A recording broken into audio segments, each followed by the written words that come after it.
Welcome to all of our regular viewers and all of our new viewers. Thanks to everybody for listening in today. My name is Ari Zuckerman, Vice President at the Centercourt Sports Academy.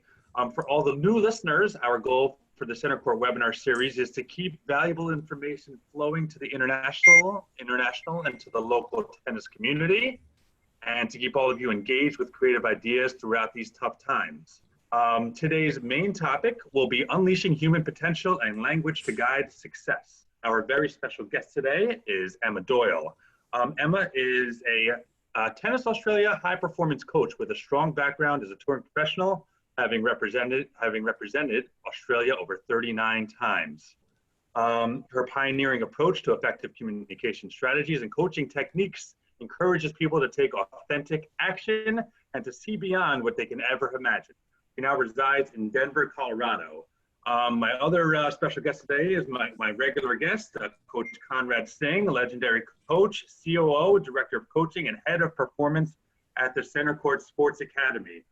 So I wanted to start with a question for everybody in the chat. I wanted to welcome you guys as well, Emma and Conrad. So before, Emma has a great presentation as well for everybody, but before we start, I wanted to ask a question to everybody in the chat. Actually, Emma, why don't you ask the question? You ask the question and we'll go from there. Yeah, would love to. Thanks for having me. Let's kick it off straight away. And I call this my gold dust question of coaching in 1 to a maximum of 3 words. What makes a great coach? So even if you're a player or a parent or a coach, let's get typing in the chat box. And I would love to see everybody's responses. You can put 1 word, you can put 2 words, you can put a maximum of 3 words. They don't even have to link. They can be 3 qualities. What comes up, and would love to see some of your answers. Let's have a look as we go. Get everyone involved. Nice, easy question to kick it off. You don't have to overthink it. What have we got so far? Conrad? Well, for me, Emma, and welcome on board with us at Centercourt Tennis Webinar. It's lovely to have you. First and foremost, before I answer that, you know, we've known each other a very long time, Emma. I think we probably would have been 10, 11 years old growing up in Melbourne, running around tournaments, and have been lucky to we went to college together. We, you know, studied together, played together, hung out together. It's such a privilege to see what you are doing now. You are really doing some incredible things in the world of tennis coaching. So I'm going to start with my 3 great traits, I'm going to call them, of a coach. I think incredible communication skills. I think consistency. So no up and downs. I think a nice, calm approach as a coach. And resourcefulness, I think for me are really important things for a great coach. Beautiful, beautiful. We've got some great answers coming in already. I love in their shoes, knows me, player-centered, committed, caring. I love it. Listens, that's certainly in one of my top 3 all-time responses, someone who listens. Growth, love it. Care, supportive, encouraging, communication, committed. Fantastic. For me, I have the E factors: energy, empathy, and enjoyment. So that's really something I really live by. And yeah, great. Thank you so much, everybody, for getting involved straight away already. Pushes you to the limit. 5 words, I'll give you that. I love it. Push to limit. Thank you for getting. Ari, what about you? Throwing you in the deep end as well, straight away. Yeah. I mean, been a while since I did coach, but some of this, you know, a great coach, I think, is always willing to listen to their student, willing to understand what they, what the student needs to improve upon, and then, you know, trying to work with them on those improving factors, and also just studying their game as well as what their opponent's games may be. Fantastic. Yep. Fantastic. That was a few more than 3 words, but I'll oh, I'm sorry. Yeah, that's I'll let you off. Listen, improvement, and study. There you go. Justin Fernando, listening, energy, communication. Awesome. Yeah. So, yeah. It's for Emma, if I can jump in there. I mean, look, everybody is well aware how fortunate we are to have you. And again, thank you for making the time for us. You got such a busy schedule right now. I know you're involved in the tennis summit. You've got different PTR things going on. Give us a little bit of an update. What are you up to now? What's going on, and how can everyone sort of keep track of Emma Doyle? Yeah, thanks so much for for having me on the show. And it's a pleasure to be here, obviously, after already impacting Centercourt live, so to speak, last year. It's great to be back. Look, what's happened, I guess, in my life is I've been filming tennis activities for the last 5 or 6 years and never really quite knowing what I was going to do with them. Been speaking, this is my 8th year speaking. I used to say on the road, but now I really feel like I have a global triangle between Colorado, Melbourne and Scotland as bases there. So I feel really fortunate to be really grounded, even though some people might still think that's a little crazy, but it works for me.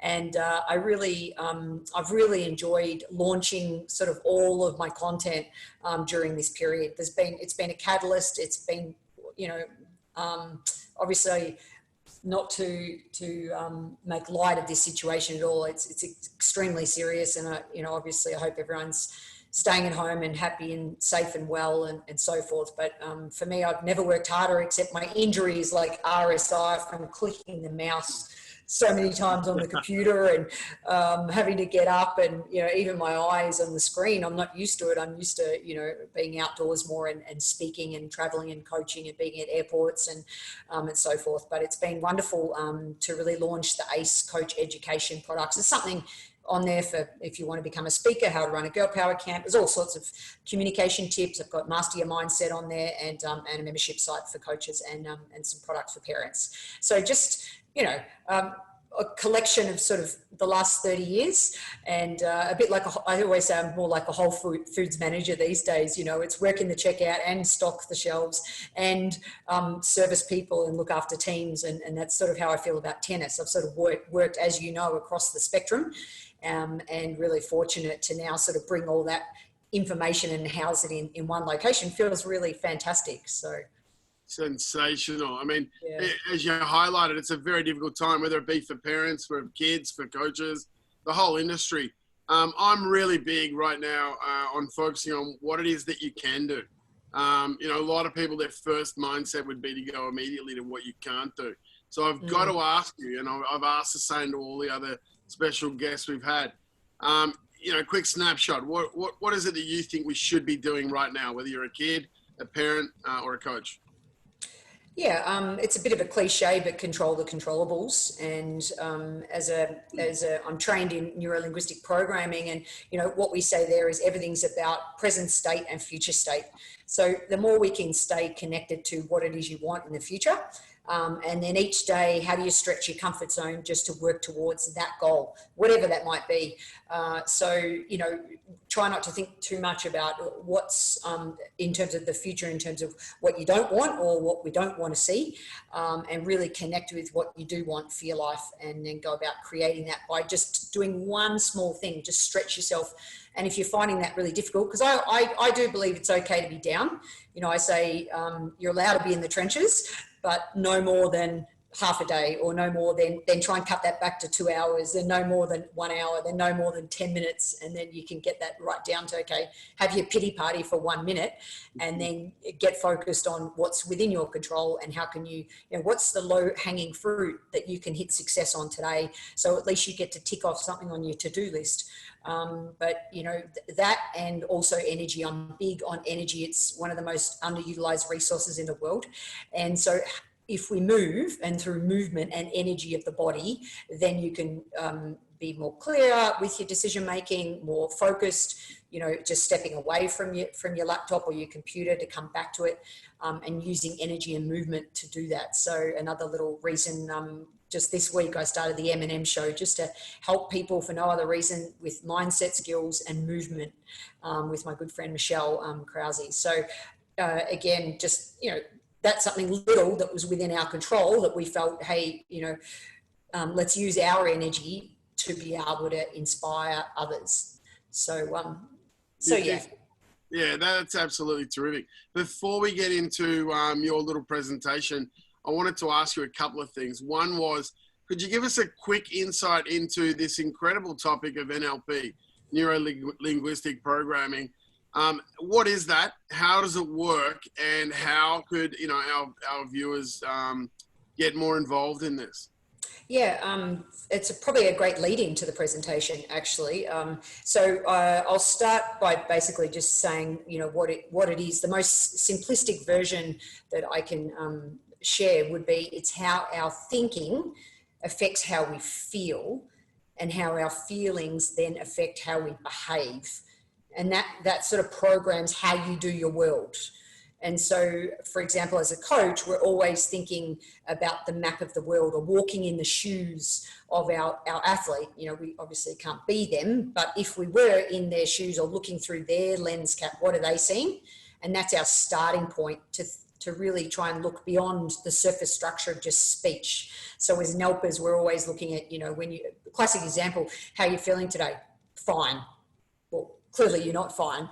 So you're looking beyond the surface structure, and you're going deeper into your language patterns, and also how people process the world through the senses: visual, auditory, kinesthetic, auditory, digital. And so we as NELPers, we increase our toolkit on how to coach in that way, and also tap into those senses within players. Like if they're strong visual, or visualization is critical. If you're strong kinesthetic, let's get moving straight away. Even when you're listening to this presentation, you probably get more out of it if you just twiddle your pen, rather than wanting to go off away from it. So just tiny little tips around that, and that'd lead in beautifully if you want me to keep going into the first story that I have with my presentation. So what I'm going to do, everybody, and please, this is an interactive presentation, so please feel free to ask a question, and Ari or Conrad will certainly jump into space and draw it to my attention. Can everyone thumbs up if you can see my screen there? Yep, great, excellent. So the reason I've got the picture of the Junior Fed Cup is and leading on to the NLP is just, I love the success story from this 2018 team, in that I actually hadn't taken an Australian junior team away for quite some time. And so really the success story in this was, I think when I used to take teams away, I felt like I brought out the best in about half of my players. And so it wasn't until I got right out of tennis and studied everything to do with NLP, life coaching, business coaching, emotional intelligence, it kind of catapulted me back into sport and into the world of coaching, because, it was one of the players there that, she was so relaxed that on the change of ends, she was almost lying down. So I had to sort of match and mirror that, that position. She was from Far North Queensland, and then one of them was sort of half Russian, half Australian. So she was like, come on, so I was like, yeah, let's go, and then the other one, she was quite up and down. So I had to be like a flat line, like, no, just like, yep, just so consistent. And okay, sure, by the end of the week, maybe I had multi-personality disorder, but the point of the whole story is, of course, that, once we change who we are as coaches, then we can bring out the best in our players. And so the message there for players and parents is, the better the coach understands your child, the better they're going to be able to tap the different buttons and use different tools to be able to, what I call, accelerate their learning. So that's, I just wanted to start with that little story. And also, just to mention, obviously this is a great picture here, that a great experience in working with the Centercourt staff. I just want to obviously thank Clay and Conrad and the team and everybody. You were so open and so receptive to the ideas in this whole team building day, that I'm really, really grateful and, really happy to be here to support Centercourt. So two sort of themes in today's short presentation: communication and Aussie doubles tactics. Another reason why the Junior Fed Cup, we ended up winning Asia Oceania, came down to playing tandem, otherwise known as Australian formation. So really excited to share and go a little bit deeper into that with everybody. So before I do, I wanted to start with what I call hotspot communication. Now I'm going to show you a video in a minute what I mean by hotspot, but essentially it's the center of the court. So exactly the middle of the service line, and just the importance, no matter what your personality is, in meeting in the middle. I think there's a song in that, Conrad, meet me in the middle. Okay, maybe no singing, I promise, for the rest of, you said, you know, just to joke around a little bit. So I've never done that before. I forgot that we're live on Facebook, but promise for the rest of the presentation, I will not be singing. But there's that concept of coming together, whether, you know, it's usually if somebody's serving, it's one person always having to go up to the other person for communication. I love that flow, whether it be that way or that way, depending on, you know, whether you're serving or receiving as a team.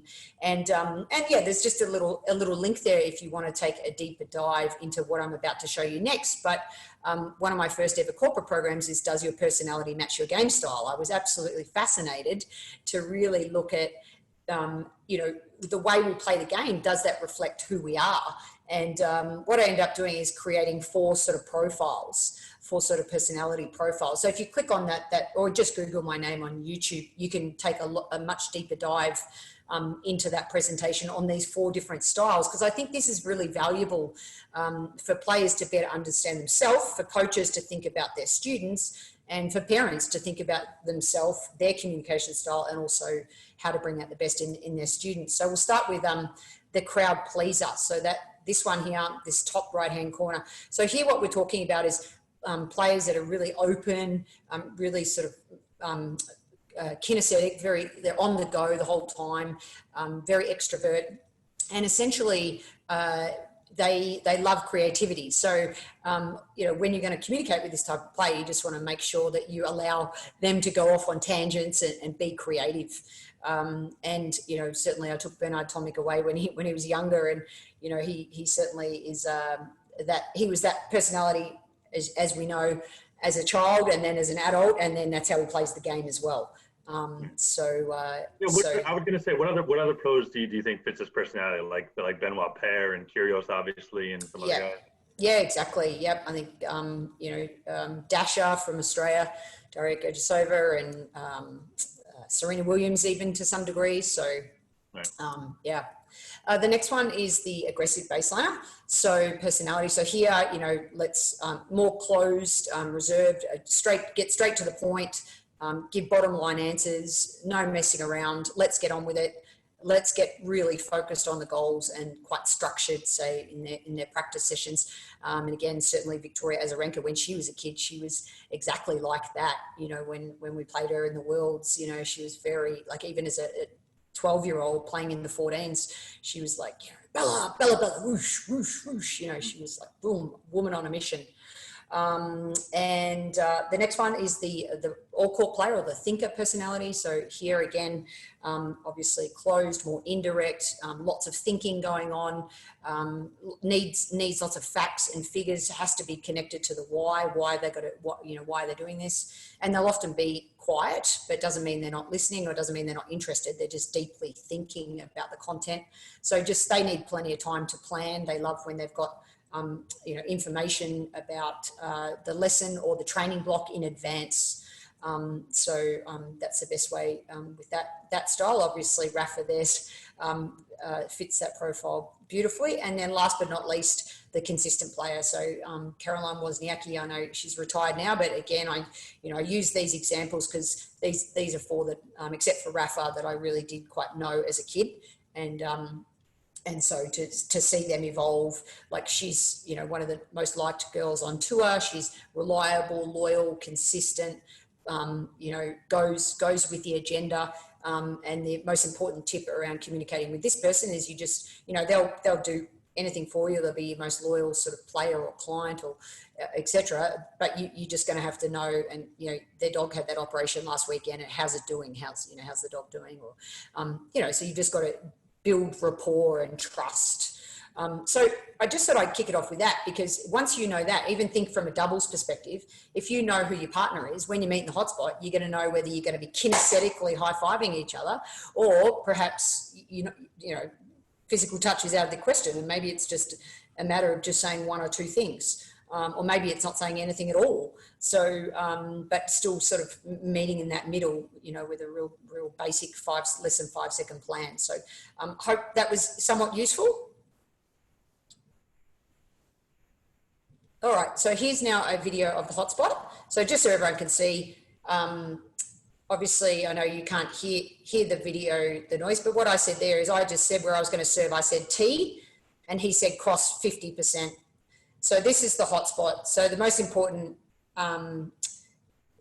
message here is as a serving team, it's wide body T, and what my partner Jeff Solzenstein in the video, he's saying cross 100% or cross 50% or fake, or of course Australian formation. And then same on the returning team, whoever's returning, cross, line, lob, and then, you know, transition. So you're going to come in. So short, sharp plans, and then depending on your personality, might depend on what you might do. But just really important, you know, for communication that we meet in the middle. Don't worry, I'm not going to sing. Okay, so going into the Australian formation and the purpose of it. So this is something that definitely I have used at all levels, beginning with sort of some of my ladies back home, my C grade ladies, you know, right through to sort of at the WTA level. And it is by far one of the most effective tactics, the most misunderstood tactic, yet it's so basic. Now, I'm sure you may have tried it or experienced it before, but just what I want to highlight to maximize the setup and maximize your poach is when this play, you see this player here, is really, it's important that they're standing at an angle with their hips just off center. So even though this person knows with the Australian formation that they're going to stay here, generally this person can get away with standing there, because if this person tried to hit it in the tram lines, they'd hit their partner in the back of the head. So you can stand as close as you want to that line.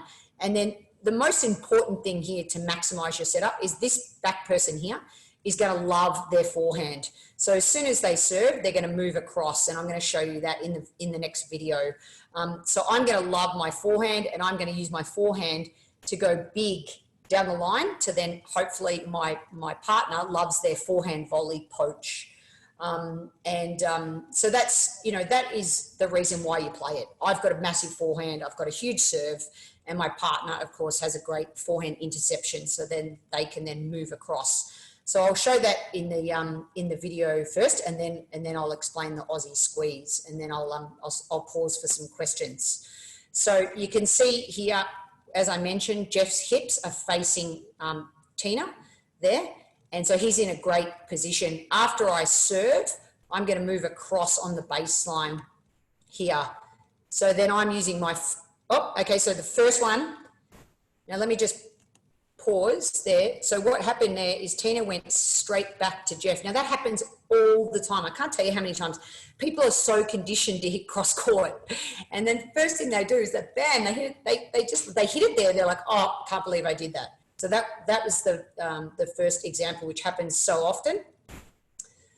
So they just can't help themselves.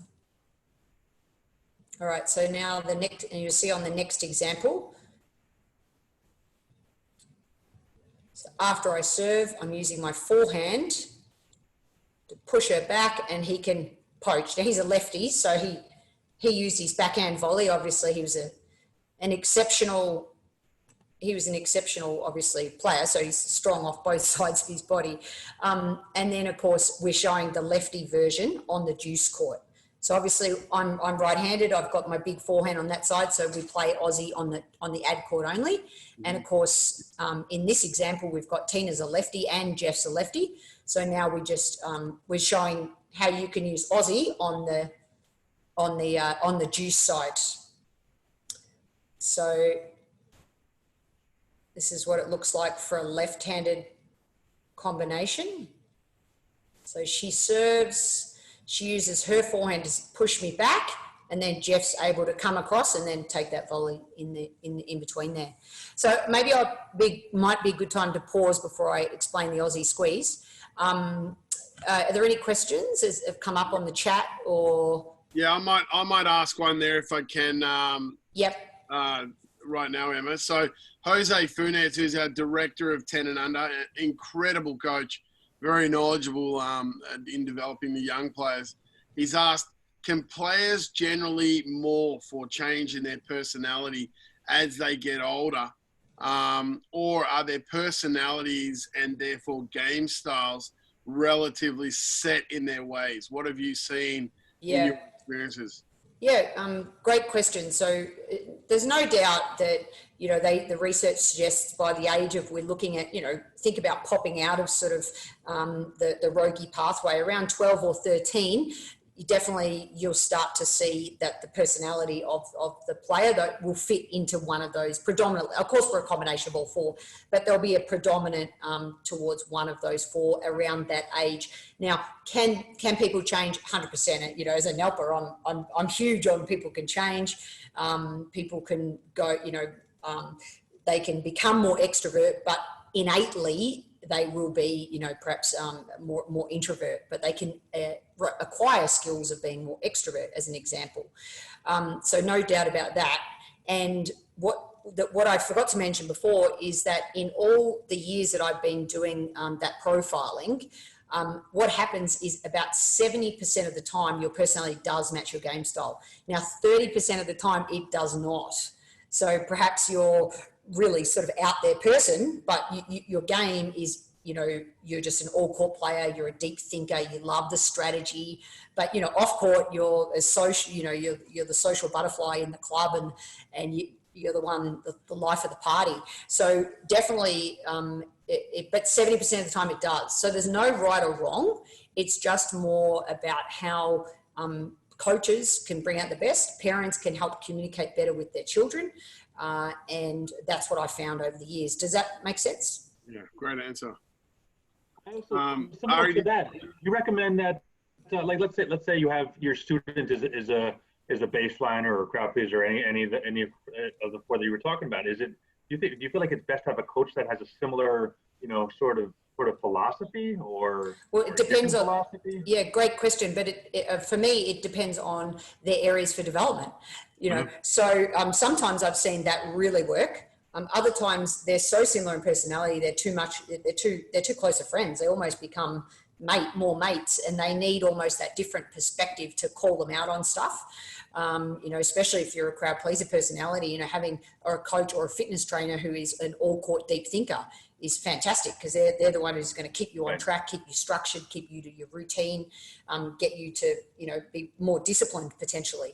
So it depends on, what areas your strengths need embellishing, and of course, what are your work areas or areas for development. So you just got to match your team that, and draw upon that depending on what works. Emma, one quick one for you. We see today a lot of the time lefties playing on the right side of the court. That didn't happen many moons ago when we grew up, of course. So what are your thoughts on that? And obviously the Bryan brothers were probably the first, maybe the Jensens a little bit, but Bryan brothers really brought that into play. What are your thoughts on the lefty playing on the juice side of the court? Yeah, again, I always, we touched on it just now. I always begin with what are your strengths, and especially from the back of the court, what are your strengths on the outside of your body? So sometimes the lefty the two-fister, the double-handed backhand is such a strength. And of course, the poach then becomes on the juice court for a lefty, their forehand poach. So we're talking about the inside volley. What's your strongest inside volley? And on the ground strokes from the baseline, what's your strongest outside ground stroke? So, for me, it's like a blueprint. It's a blueprint of personality, strengths, and areas for development. And that's why the Aussie formation is so effective. Because if your outside ground stroke is maybe, or your backhand's phenomenal, then potentially you're going to do Aussie on the juice court if you're a righty. Or same thing for a lefty. If you after your serve, if you sweep that serve out wide, asking someone to return the backhand down the line, I mean, how hard a return is that? Off a cross-court serve from a lefty, and then you got the lefty using the two-fister on the ad court. So, huge fan of just formulate your blueprint, not one size fits all. Great answer. We had Gigi on a couple of weeks ago, Gigi Fernandez, who, I mean, everyone was so blown away with her presentation. She was talking about, I asked her, what about in today's world where, especially at junior, if you go to ITF girls doubles, you'll see so much of one back, one up, and then a lot of even sometimes four back, trying to charge the net. she was very clear with what she believes. The volley is a weapon that will never change. So if you can consistently get up to the net, then you're the one who's the playmaker who's going to win more often than not. What are your thoughts on that? And we also see Craig O'Shaughnessy at the moment. He's doing a really cool special on, Roger Federer's kind of giving tips to the young guys.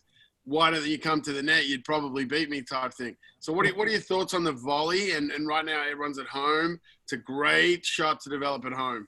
Yeah, absolutely. Couldn't agree more. I think that the one thing that we need to just always be aware is, the game changes every 6 months. So how can we constantly see what's happening? Like take women's doubles, for example, some of the secret sources, I think at the moment, and certainly we do cover this actually in this online course, is the double poach, in women's tennis. As soon as someone goes down your line and, you reflex it back, 9 times out of 10, they never go down the line again. So poach 100% of the time, I call it the double poach. That the lob, the topspin lob. I mean, we always practice overheads off a chip lob, yet in women's tennis, almost every single lob is a topspin lob. And then you've got the drop volley, which I think is huge. And then don't forget, I think even the recent stat that I read recently, I'm not sure if it could have been singles, but 60% of that first volley in women's doubles is a drive volley. So, wow. We have to, the one thing I'd suggest is, we shouldn't always teach it the same. We've got to look at what's coming next and next and next. But there's no doubt the way the game's moving, transition game, moving forwards, that's going to be a part of our future. And it's okay to predict things as well, mate, that don't come true. I had to write an article for my high performance coaching course, how's the game going to be played in 10 years? And that was 2006. So when 2016 came around, I said that the off backhand was going to dominate the women's game, but, I wasn't right. So that's okay.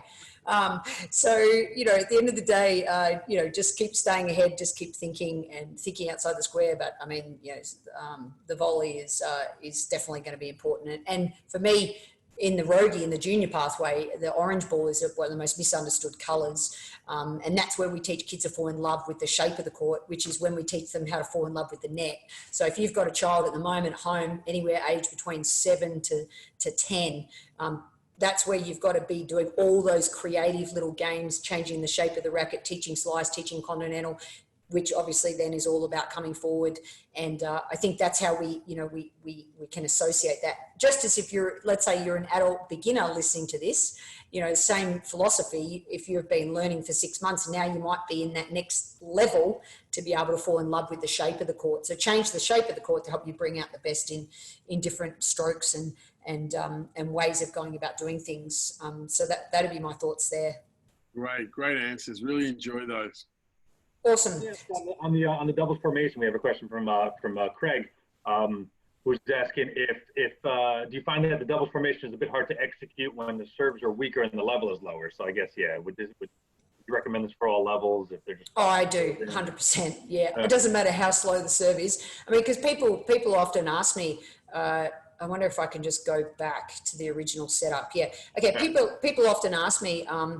If I've got a really slow serve from where I'm standing right here, am I going to be able to cover all that court? So, I mean, what I often find is, if you've got a fitness level or you play singles, then of course you can cover the court. So all you're going to do is cover in extra tram lines or alleys, as they say here in the States. That's all you've got to be able to do. Like we're talking about an extra 1 meter. I mean, I don't care if your serve is like a powder puff. I mean, if it doesn't work, then of course stop doing it. But just by throwing somebody a different look, you'll win the point. They'll go, what's happening? And they'll often, I can't tell you how many times, as we saw in that first example, where the returner just goes straight to the net player. So as long as your net player is comfortable being in that position and being ready, then fantastic. So just while I'm on this image here too, I'll just tell the Aussie squeeze. So are you able to see my cursor there? Yep. So where Jeff is, the Aussie squeeze is him getting much lower, but he would then be standing here. So that's the Aussie squeeze. So rather than I formation when you're exactly in the middle, the squeeze is when it's a lot. This one is more advanced, and this is an example of where I wouldn't use Aussie formation if you had a serve that you weren't as confident with. But the Aussie squeeze is a great way. So I still serve from a singles position. He's now here, and then after the ball bounces and just before Tina's about to return, obviously he'll either go this way or he'll go that way. So that's what that is. Does that make sense? Thumbs up? Thumbs up. Beautiful. I think we've got another question come in. Yeah, I'll go with that. So Steve's been great. Steve's been coming on board and watching a lot of our webinars. So cheers to you, Steve. What he's asking is that I agree that the serve has to be decent in order to do the I formation or the Aussie formation. The difference between winning the point and losing is 1 meter. The bigger the serve, the more that the player can move, of course, and do. The weaker the serve, you just grow in a little bit and change up. So I guess the question is all about how important is the big serve in doubles? I think it's more about placement. So, definitely, for me, that's why I love those tips, wide body tee. If I say wide and it goes somewhat wide, then that to me is more important than how big it is. Remember, the bigger the serve, the less time you have to cover. I know that's crazy. Of course, if you have a big serve, then that's an advantage. But from a majority of people, when we're talking about strategy, if you can take the emotion out of it and just say wide body or tee for your placement and just really work on that, I think that's really critical. Shall I keep moving on? Yep, let's keep going. All right. So just before I get into reverse Aussie as well, I just want to quickly show the volley dance from, this is the Centercourt Girl Power Camp. So if anyone's at home and they want to film themselves, we've got, I know you can't hear the volume, but we've got Shine Bright Like a Diamond going here as we get faster, and we're just, same time as we contact, we're hitting our foot against, and then we're salsering. All right, so feel free to have a go at the old volley dance, which was a lot of fun. So I just thought I'd throw that one in there. But the reverse Aussie is exactly the same as tandem, but actually this is a tactic for the returning team that works really well to maximize your poach when you lob it down the line. So it looks like this. So Tina's now returning. She lobs it down the line over my partner's head. We switch, and now Jeff's in a great position to poach.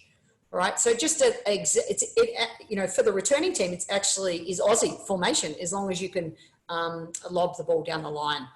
So a great little tactic, because the other team just they switch so quickly that either Tina could then also come in behind her lob, or it opens up Jeff's poach there. So just wanted to share that reverse Aussie formation. Just before I get into language, yeah, keep going, all good? One question from Jose. He was asking another great one, I think. Any tips on how you can neutralize it? I mean, other than, just placing it down the line, I guess, or neutralizing the Aussie, Yeah, it's a great question, and I'm not going to give away the answer. No, I'm kidding. Because I love it so much. I want everyone to try it and use it as much as you can.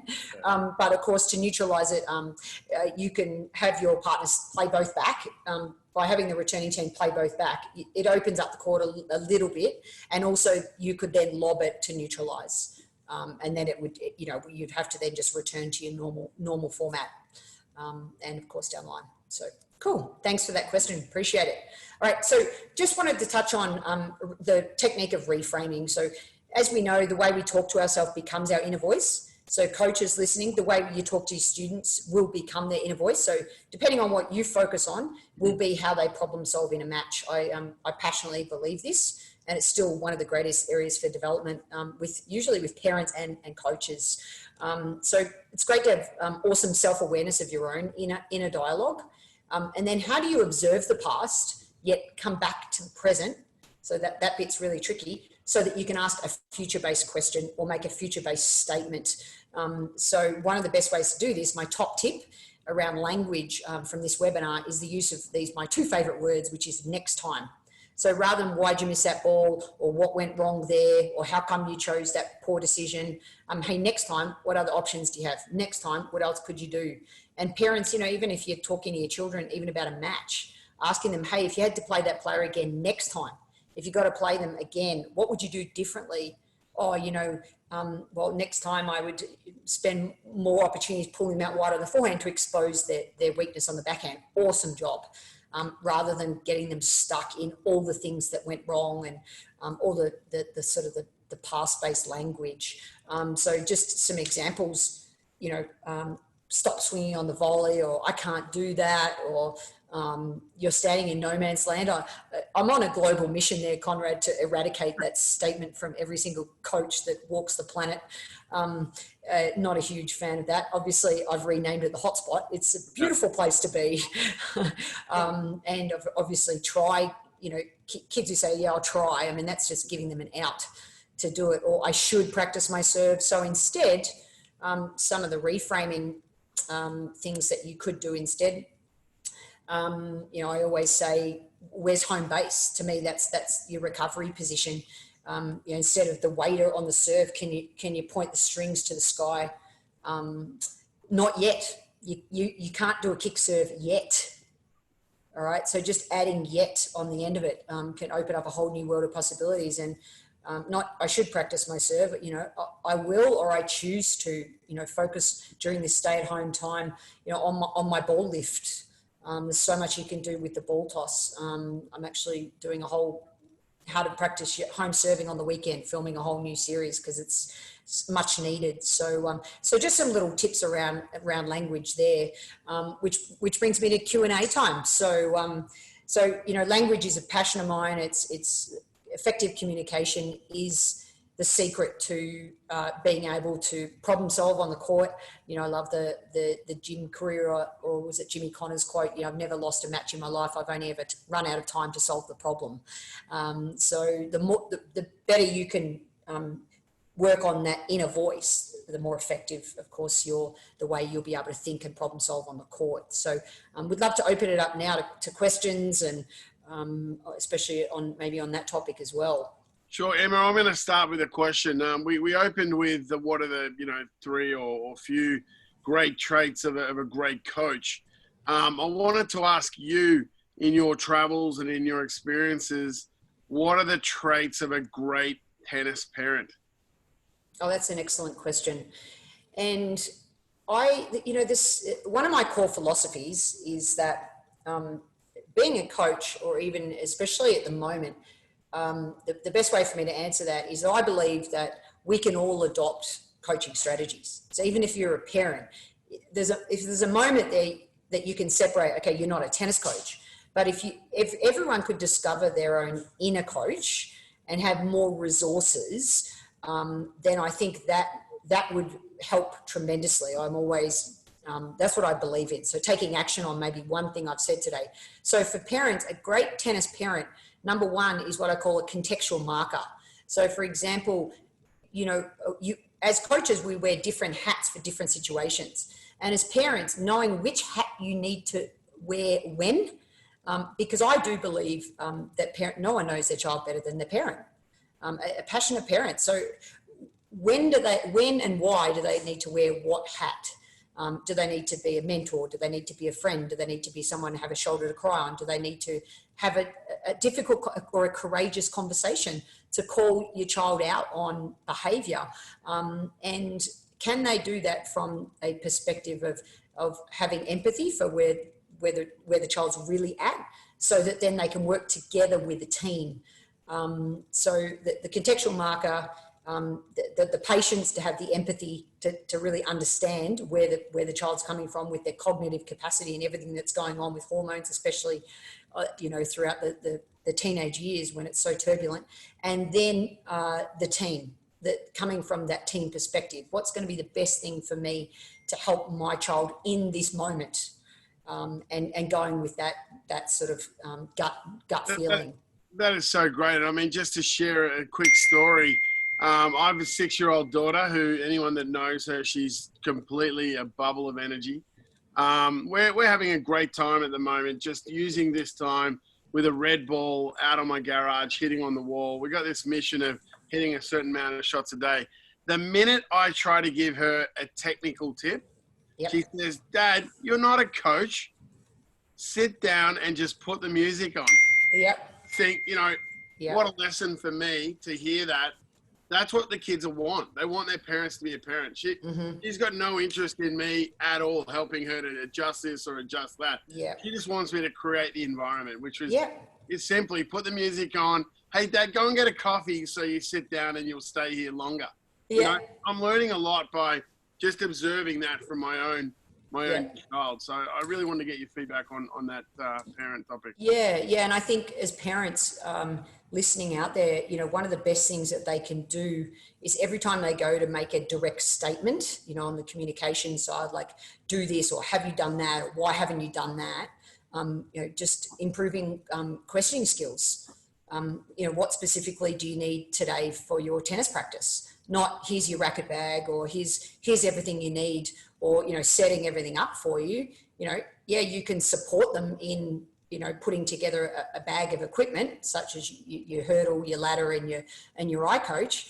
And then, give them more challenges. Can you do this? I wonder if this is possible. And if parents are ever wanting their children to open up, my other favorite tip around communication is tell me more. Tell me more. Great Love tip. that one. Yeah, great tips. Ari, go for it. Let me ask a quick one while I have you on. I have two daughters as well who are super competitive, but they lack they lack the basic confidence, I think. So I guess throwing it out there to all the parents and the kids listening, just basic recommendations on instilling confidence in kids who are competitive, but at the same time they're afraid of failure. Especially in younger kids. Basically, my kids are 8 and 6, but around that age. Just recommendations for myself and anybody else listening who's encountering the same issues. So there's a number of different ways that I could answer that. I'm just trying to think about what would be the most practical approach, but confidence equals time plus experience. So yes, you can short circuit time by quality practice, but also the experience piece is how can you tap into the experience of whether it be a story, whether it be a person, whether it be an activity, to then be able to feel more confident. So tennis rewards bravery, not perfection. So how can you set up micro moments of mini failure for kids, especially as again, sort of the age you're talking about there is as we're falling in love with the shape of the court, and I've got to get used to coming second and sometimes winning, but then coming second, and then sometimes winning. So micro moments of failure that I can get over myself quickly, which obviously builds resilience. So that I love the struggle. So I fall in love with the battle. And how can we make the battle of tennis more engaging, especially with competitive people? So, making the rules unfair is a really great way to do that. So that they've got to sort of get over that. Okay, that's just the rules for today, but for tomorrow, they're completely different.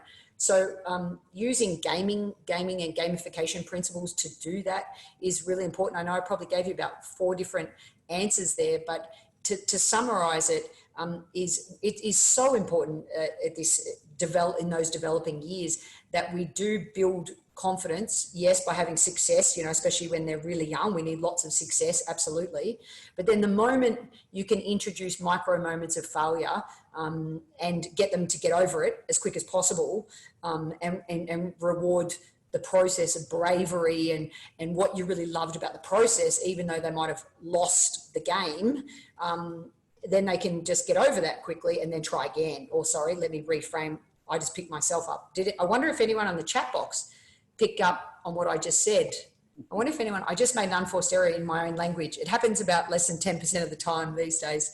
But I wonder if anyone picked up on there's one word that I used in that sentence. Has anyone had a guess? I'll give a free laser coaching call, 15-minute laser coaching call, if anyone can guess my unforced error in that last sentence. Oh, nice. Connor, did you catch it? I didn't. We're not allowed to enter the comp, Ari. Well, you can if no one answers within the next 10 seconds. I wanted the prize. Anyone? An answer from Luz Angel, who's got two great daughters who play tennis. She said, even though. Well, you know what? I'm going to give her the laser coaching call anyway, but I love that she just had a go.